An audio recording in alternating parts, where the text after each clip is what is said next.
आज हम सब शिव महापुराण कथा श्रवण करने के लिए विराजमान हुए हैं। कि सबसे ज्यादा प्रसन्नता भरी बात है, आप सभी के चेहरे पर सुंदर सी मुस्कुराहट होनी चाहिए और अपने भाग्य पर आप सभी को नाज होना चाहिए कि स्वयं हमारे इस ग्राम पर, जहां पर 12 ज्योतिर्लिंगम एक साथ विराजमान है और आप 3 घंटे तक लगातार 12 ज्योतिर्लिंगम की जो शक्तियां हैं उसे आप निरंतर प्राप्त करते रहेंगे। सभी जोर से बोलेंगे, हरे हरे महादेव। महादेव के द्वारा स्थापित है। स्वयं परमात्मा शिव ने जिसको सुनाया अपने ही द्वारा, वो शिव महापुराण आज ब्रह्मा कुमारी ईश्वरी विश्वविद्यालय के द्वारा आप सबके सहयोग से, आयोजक तो आप सब हैं, परंतु प्रथम बार यहाँ पर रची गई है, जिसका आनंद पाकर 7 दिनों तक श्रवण करके आपका जीवन सचमुच शिवमय हो जाएगा। कौन कौन अपने जीवन को शिव जी की तरह बनाना चाहते हैं? शिव जी की तरह कल्याणकारी है जो, सभी नहीं बनाएंगे?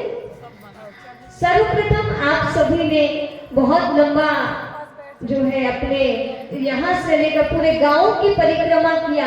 आपका उमंग उत्साह देखकर लग रहा था कि सचमुच आप शिव जी की सच्ची पुजारन है। शिव जी ही आपके सर्वस्व है, आपका शिव जी से अटूट प्रेम है। इसके लिए आप सभी अपने लिए जोरदार तालियां बजाइए। परमात्मा जो पूर्ण है, जिन्हें कभी भी कोई अपूर्ण नहीं कर सकता, वो सर्वशक्तिमान निराकार, जिनका साकार में वांग्मय रूप बड़ा ही अद्भुत है, बहुत ही सुंदर है और बहुत ही विलक्षण है। सभी अपनी दृष्टि सामने की ओर रखेंगे तो आपके ऊपर शिव जी कृपा करते जाएंगे। शिव पुराण सुनने का थोड़ा कुछ नियम है कि हम शिव पुराण सुनते समय अपने कर्णों को पूरी तरह से खुले रखेंगे। कैसे रखना है? खुले। दृष्टि कहाँ रखनी है? बोलिए तो थोड़ा सामने की ओर। और मुख अपना, हाँ जी, मुख अपना आपस में बातचीत करना है कि बंद रखना चाहिए? कैसा? बंद रखना होगा, तब ही आप पर वो कृपा बरसती जाएगी और आपका जीवन ऐसे शक्तियों से भरता जाएगा। आज तो प्रथम दिवस है जिसमें हम शिव पुराण का महत्व समझेंगे कि क्या है उसका महत्व। आखिर शिव जी द्वारा रचित, शिव जी ने जो कथा श्रवण कराई थी, जिसको वेद व्यास जी ने लिखा और हम सब तक यह ज्ञान पहुंचा। सर्वप्रथम यह कथा शिव महापुराण प्रयाग पर सुनाई गई शौनकादि ऋषियों को। सूत जी सुना रहे थे और शौनकादि ऋषि सुन रहे थे। जब कोई एक प्रश्न करता है, वो प्रश्न एक का नहीं होता। वहां पे बैठे तो 88,000 ऋषि बने थे, लेकिन एक शौनक जी ने प्रश्न किया और उस प्रश्न का उत्तर 88,000 ऋषियों को प्राप्त हो गया।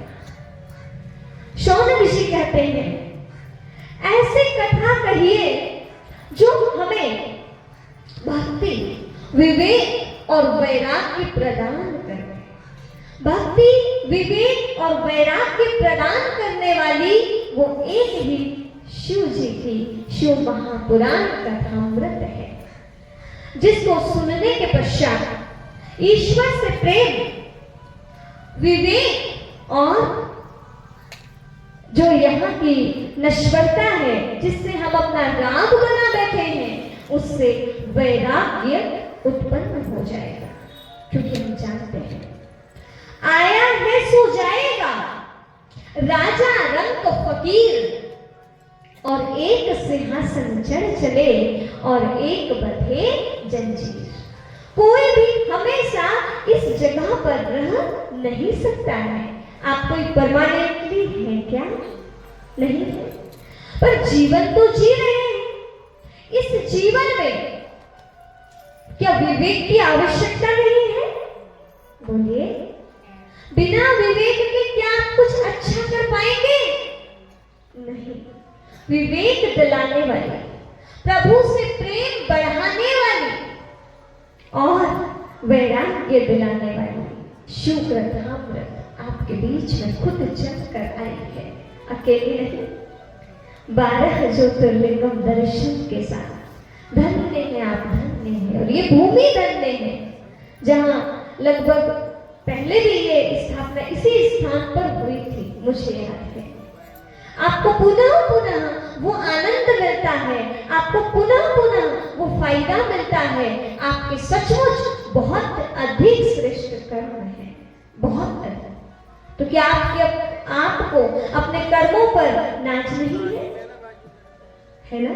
इसीलिए तो शिव जी आप पर मेहरबान है। इस बारी स्वयं अपनी कथा लेकर आपके बीच पहुंच गए। आप मुझे मत देखिएगा, ये तो सिर्फ माध्यम है, लेकिन याद रखना मैं इतना सामर्थ्य मुझ में नहीं है। वो सुनाने वाले ऊपर है, वो आकर के शक्तियां देकर वो बोलवाएंगे। उन्हें जो बोलना है आपके लिए, वो अवश्य इसको यूज करके बोलेंगे। इसीलिए एक एक शब्द स्वयं ईश्वर के द्वारा उद्घाटित हो रहे हैं। इन्हीं शुभ विचारों के साथ आप बैठिए। कितनी भीड़ लगती है ना तीर्थों पर, है ना? और शिव जी का सबसे बड़ा तीर्थ जो स्थान है, मुख्य शिव जी के धाम के नाम से जाना जाता है, वो है काशी। कौन सा? काशी। काशी पर पहुंचकर यदि किसी की मृत्यु हो जाए तो कहते हैं शिव धाम ही लगता है। इसीलिए आप सभी अपने आप को काशी में स्थित कर दीजिए। एक है वो काशी जिसको आपने श्रवण किया है, शायद आपका शरीर भी वहां तक पहुंचा होगा, हो सकता है। कुछ लोग मणिकर्णिका घाट भी पहुंचे होंगे, लेकिन यहाँ पे भी सभी के पास काशी क्षेत्र उपस्थित हो चुका है। काशी आ चुका है। काश्यते प्रकाश्यते इति काशी। ये काशी क्या है? जहां ईड़ा, पिंगला और सुषुम्ना 3 नाड़ियां जहां मिलती हैं, वो स्थित आज्ञा चक्र, ये काशी